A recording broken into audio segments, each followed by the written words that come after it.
ሰላም ውድ አድማጮቻችን፣ ይህ የስፖርት ነው። ውድ አድማጮቻችን ቸልሲን የሚመለከቱ የተለያዩ የዝውውር መረጃዎችን ይዤ ተመልሼ መጥቻለሁ። ቸልሲ ቤት ብዙ እንቅስቃሴዎች አሉ። ባለፉት 24 ሰዓታቶች ውስጥ የዝውውሩ መጠናቀቂያውን መምጣቱን ተከትሎ እንግዲህ ዝውውሩ በሚቀጥለው ማክሰኞ ምሽት 5 ሰዓት የሚዘጋ ይሆናል።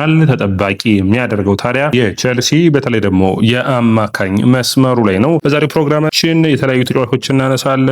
ጁሊያን አልቫሬዝ፣ አሌክስ ስካት እንዲሁም ኤንዞ ፈርናንዴዝ እና ኒኮላስ ጃክሰን እና ሊያም ዴላፕን በሚገባ መናናታቸው ይመስላል። ውድ አድማጮቻችን ይህ ያያ ስፖርት ነው። ያያ ስፖርትን ላይክ፣ ሼር፣ ኮሜንት፣ ሰብስክራይብ ማድረጋችሁን አትርሱ። የመጀመሪያ መረጃችን የሚሆነው ውድ አድማጮቻችን እንግዲህ ሊያም ዴላፕን የሚመለከት ነው። በመጨረሻም ቸልሲ እና ኖቲንጋም ፎረስት በተጫዋቹ ጉዳይ መስማማት ችለዋል። ሊያም ዴላፕ ወደ ኖቲንጋም ፎረስት የሚያደርገውን ዝውውር የሚያጠናቅቅ ይሆናል። ሙሉ በሙሉ ስምምነት ላይ ተደርሷል። እንደ ሚጉኤል ዴላኒ ዘገባ ከሆነ 45 ሚሊዮን ፓውንዶች በቀጥታ ክፍያና እየታየ የሚጨመር 5 ሚሊዮን ፓውንዶችን የሚከፍሉ ይሆናል። ይህ ማለት እንግዲህ ለቸልሲ ባለፈው የዝውውር መስኮት 30 ሚሊዮን ፓውንድ ያስፈረሙትን ተጫዋች ወደ 20 ሚሊዮን ፓውንድ አካባቢ አትርፈው አንድ ዓመት የውድድር ዓመት በቸልሲ ቤት ቆይቶ መልቀቅ መቻላቸው በጣም የሚገርም የዝውውር ቢዝነስ ነው ማለት የሚቻል ነው የሚሆነው። ይህንን ስራ ላይ ደግሞ ብሉኮ በጣም አስደናቂ እንደሆኑ ባለፉት ዓመታቶች አሳይተውናል። ታዲያ ቸልሲ ከአራት አጥቂ አሁን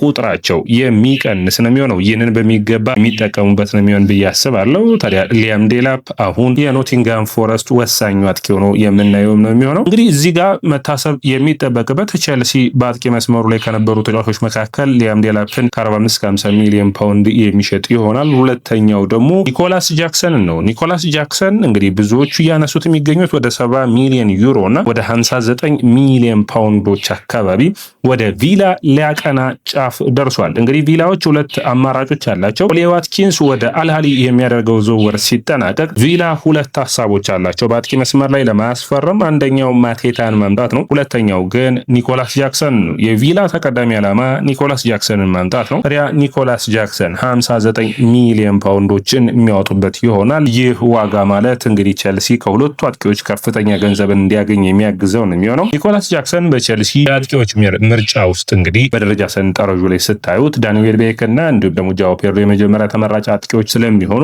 ኢሜጋ የሚያግዛቸው ነው የሚሆነው።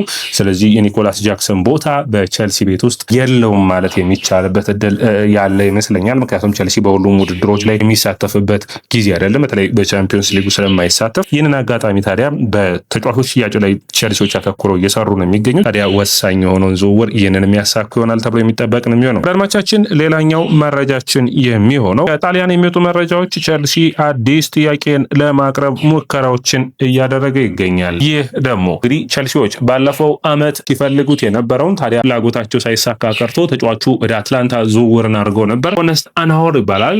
በጣም የሚገርም አስደናቂ የማተከላካይ ነው። አስደናቂ የማተከላካይ ነው እንዴት ትለዋለህ? ገና 18 ዓመቱ አይደለም ወይ ካላችሁኝ፣ ብራይተን የዚህ ተጫዋች ምልመላውን አከናውነው ለተጫዋቹ 34 ሚሊዮን ዩሮ አቅርበው ነበር። ካለፈው የዝውውር መስኮት ነው እንግዲህ ወደ አትላንታ መዘዋወር የቻለው። ይህ ጣሊያናዊ ናይጄሪያዊ ማተከላካይ በጣሊያንና ናይጄሪያዊ ቤተሰቦች ያለው ነው። እንግዲህ ትውልድ ሀረጉ የሚመዘዘው ከናይጄሪያ ነው። ታዲያ አትላንታ ከዚህ ተጫዋችን ከ60 ሚሊዮን ዩሮ በታች ምንም አይነት ጥያቄን የመቀበል ፍላጎት የላቸውም። ይህ የ18 ዓመቱ መሀል ተከላካይ ባለፈው ውድድር ዓመት 22 ጨዋታዎችን ማድረግ የቻለ ነው። በተለይ ደግሞ ይሄ የግራ መሀል ተከላካይ ሆኖ በአካል ብቃቱ በቦል ፕሮግሬሽኑ በጣም ብዙ ቦታዎችን መሸፈን የሚችል ነው። የመሀል ተከላካይ መሆን ይችላል። የግራ ተመላላሽም መሆን የሚችል ነው። እንግዲህ ቸልሲ በፔፔ ቻቫሬን እና እንዲሁም ሃቶን ቢያስፈርምም ነገር ግን የሊቫ ካልዌል መሸፈን የሚፈልግ የሊቫ ካልዌል በማይኖርባቸው ጊዜያቶች ያንን ቦታ መሸፈን የሚችል የማተከላካይ ይፈልጋሉና ይህ ተጫዋች ማለት ወደ አድማጮቻችን አቺምፑንግ በቀኝ መስመር ላይ ያለውን በግራ መስመር ላይ ማምጣት የሚችል አስደናቂ የተከላካይ መስመር ነው። በተለይ በመከላከሉ ረገድ በጨዋታ ወደ 5 ኳሶችን ዲፌንሲቭ አክሽን መውሰድ የሚችል ታክል መውረድ የሚችል በአካል ብቃቱ ረገድ ለፕሪሚየር ሊጉ የተሰራ የሚመስል በቁመቱ በጣም የተዋጣለት ተጫዋች ነው። ጥንካሬዎቹን ስታዩት በዲፌንሲቭ ጥንካሬው በተለይ ደግሞ የአንድ ለአንድ ግንኙነቶች ላይ ጥሩ የሚባል ጠንካራ ብቃት ያለው ተከላካይ ሆኖ ይታያል። ያለፉትን 2 ዓመታቶች ታዲያ በጣሊያን ሴሪያ አስደናቂ ብቃቱን ማሳየቱን መርሳት የለብን። ታዲያ ቸልሲዎች 60 ሚሊዮን ዩሮን አቅርበው መጠየቅ ይችላሉ ወይ? ትልቁ ጥያቄ ነው።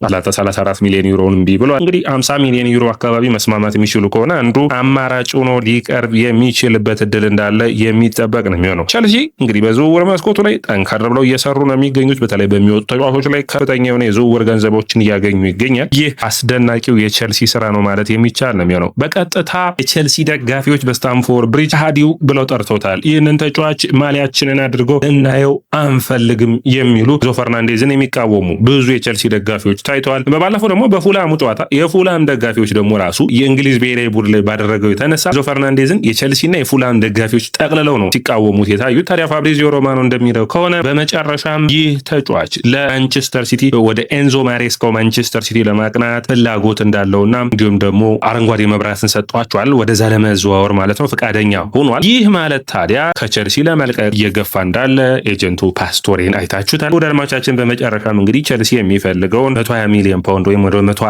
ሚሊዮን ዩሮ ማንቸስተር ሲቲዎች ለማቅረብ ፍላጎት አላቸው። አሁን አስቸጋሪ የሆነው አንደኛ በቼልሲ በአዲሱ ታሪኩ ስታዩት በእኔ እይታ ተጫዋቾች ኮንትራት አልፈረምም ብለው ክለቡን ለቀው ያውቃሉ። ነገር ግን እንደዚህን ያክል ውዝግብ የገቡ አላየውም። እንግዲህ ሜቢ በቅርብ ጊዜያቶች ሊነሱ የሚችሉት ሃቨርትዝ የለቀቀበት መንገድ፣ ሃቨርትዝ እንኳን ስብስቡን በኮንትራት ጉዳይ ሳይስማሙ ሆነው ሌላኛው በቼልሲ ስብስብ ውስጥ ማውንት የሚነሳ ነው የሚሆነው የሰማውንት። ከዛ ውጭ ወደኋላ ተመልሰን ብናይ ራሱ እንደዚህ አይነት አላጋጠመም። የኤንዞ ፈርናንዴዝ ግን ጠንከር ያለ ሆኖ ነው የታየው። እንግዲህ በመጨረሻ ቼልሲ ተጫዋቹን ለመልቀቅና ዋጋውን የሚያቀርብ ከሆነ ኤንዞ ማሬስካ ጋር የሚጣጣሙ ይሆናል ብዬ አስባለሁ። የሁለት ካዲዎች ስብስብ ይሆናል ማለት ነው። በማንቸስተር ሲቲ እና ቼልሲ የሚያደርጉትን ጨዋታ ታዲያ በጉጉት የሚጠበቅ ነው የሚሆነው። እዚህ ጋር ማንቸስተር ሲቲዎች ኒኮ ጎንዛሌዝን በአማካይ መስመር ላይ ሽያጭን አድርገዋል። ኒኮ ጎንዛሌዝን የሚሸፍን ይሆናል። ታይኒሪን ራይንደርሰንም ለቀዋል። ስለዚህ ትክክለኛ ገንዘብ ስላላቸው ቼልሲ በተለይ ትክክለኛ ገንዘብ መጠየቅ ይጠበቅበታል። ምክንያቱም ኤንዞ ፈርናንዴዝን በቀላሉ ሊተካው የሚችለው ተጫዋች አይሆንም ብዬ አስባለሁ። ታዲያ ማን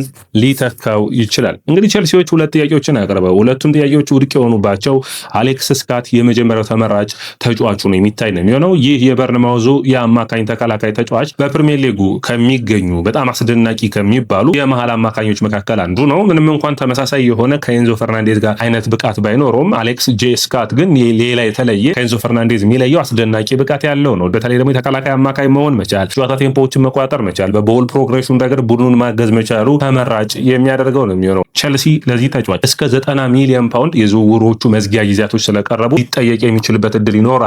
ነገር ግን በኔ ፍራት ደግሞ ትልቁ አስቸጋሪ ሁኔታ ይሸጥም ካሉ ግን ምን ማድረግ ይችላል? በጣም ወሳኝ የሆነ ነው። ማንም ተጫዋች ግን ገንዘብ ከቀረበለት ወይም ቡድኖቹ ከፍ ያደርጋሉ እንጂ አይሸጥም የሚባል ሂደት ላይኖር ይችላል። እንግዲህ ድርድሮቹ የሚጠበቁ ነው የሚሆኑት። ባለፈው የውድድር ዓመት 37 ጨዋታዎችን ጀምሯል። 37 ጨዋታዎቹ መካከል 34ቱን ቋሚ ሆኖ ነው የጀመረው። ነገር ግን ያለፈውን የውድድር ዓመት ብቻ ነው ለአድማቻችን ይህ ተጫዋች ያለ ጉዳት ብዙ ጨዋታዎችን ሲያደርግ ያየ ነው። የጉዳት ችግሩ እንግዲህ በቼልሲ ስብስብ ውስጥ ላቪያ መኖሩን መርሳት የለብንም። ይህንን ድጋሚ የጉዳት ችግር ያለበት ተጫዋች ማምጣት አስቸጋሪ ይሆናል። ነገር ግን በቦል ኬሪንጉ በረገድ ወይም ኳሱን ወደፊት ይዞ በመሄድ 8% ላይ የሚቀመጥ በዲፌንሲቭ አክሽኑ በጣም አስደናቂ የሆነ ነው። በፓሲንጉ ረገድ ኤንዞ ፈርናንዴዝ የሚተወውን ኢሊት የሆነ ፓሰር ነው። ኳታ ቴምፖ መቆጣጠር የሚችል ነው። ጠንካራ ሰራተኛ ነው። በእኔ እይታ በጣም ትክክለኛ ተተኪ ይሆናል ብዬ አስባለሁ። ነገር ግን ጉዳቱን ብቻ ነው አሳሳቢ የሚሆነው ብዬ አስባለሁ። እግር ኳስ ደግሞ ሪስክ ነው። እንግዲህ ሪስኩ አንዱ እሱ ላይ ነው የሚመረኮዘው ብዬ አስባለሁ። ነገር ግን ኤንዞ ፈርናንዴዝ ያለው አይነት የጎል እና የአሲስት መጠን የለውም። ውድድሮቻችን ያ ወሳኝ ችግሩ ነው የሚሆነው ብዬ አስባለሁ። በአጠቃላይ ውድድሮቻችን ወሳኙን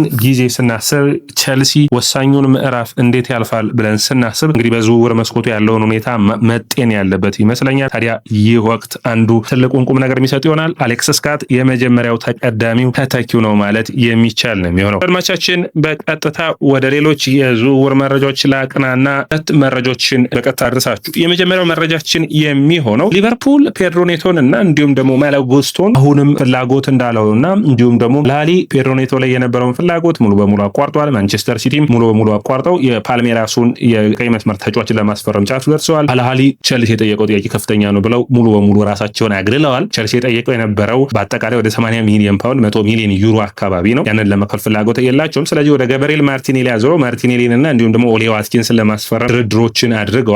ድርድሮቹ ወደ ጫፍ የደረሱ ይገኛሉ። ስለዚህ ኔቶ ወደ አልሃሊ ማሄድ ከሆነ ሌላኛው ሊቨርፑል ነው። ሊቨርፑል ደግሞ በማጥቃት መስመሩ ላይ ያኮብ ሜንታን እንደሚፈልግ ይታወቃል። በሜንታ ዋጋ ጉዳይ ደስተኞች አይደሉም። ስለዚህ አንዱ ኔቶን የማስፈረም ሙከራዎችን ሊያደርጉ ይችላሉ። ዋጋው ድርድሩ አንዱ የሚጠበቅ ይሆናል። ማሎ ጉስቶም በሊቨርፑል እይታ ውስጥ ነው የሚገኘው። ነገር ግን ድርድሩ ምን ያክል ውጤታማ ይሆናል አንዱ የሚጠበቅ ነው። ቼልሲ ለሁለቱም ተጫዋቾች ዋጋ ለጥፏል። ፔድሮ ኔቶን በሚመለከት ለእንግሊዝ ፕሪሚየር ሊግ ቡድኖች 75 ሚሊዮን ፓውንዶች፣ ማሎ ጉስቶም በሚመለከት ለእንግሊዝ ፕሪሚየር ሊግ ቡድኖች 70 ሚሊዮን ፓውንዶች ዋጋ ነው የለጠፈበት። ይህንን ዋጋ መክፈል የሚችል ቡድን ካለ ተጫዋቹን ማስፈረም እንደሚችል ግልጽ አድርገዋል። ተመልክተዋል። ሌላኛው እንግዲህ ማማዱ ሳርን የሚመለከት ነው። ደድማቻቸውን ሪያል ሶሲዳድ በውሰት አቅንተዋል። ቋሚ የመጫወት ድልን እንደሚያገኝ አልገብተውለታል ማለት የሚቻል ነው የሚሆነው። ይህ ጥሩ ድልን የሚያመጣ ይሆናል ብዬ አስባለሁ ለቼልሲ። ሌላኛው መረጃችን የሚሆነው ኦማር ኪልመንን ይመለከታሉ። ደድማቻችን ኦማር ኪልመን ወደ ስትራስቡርግ በውሰት እንዳቀና ይታወቃል። ታዲያ ቼልሲ መልሶ የመግዛት አማራጭ ተጫዋቹ ላይ እንዳለው ተቀምጧል። አድማቻችን ቶሲንን በሚመለከት ቪላ አዲሱ ፈላጊው ቡድን ሆኖ መጥቷል። ቶሲንን ቻዲያ ቼልሲዎች ከ15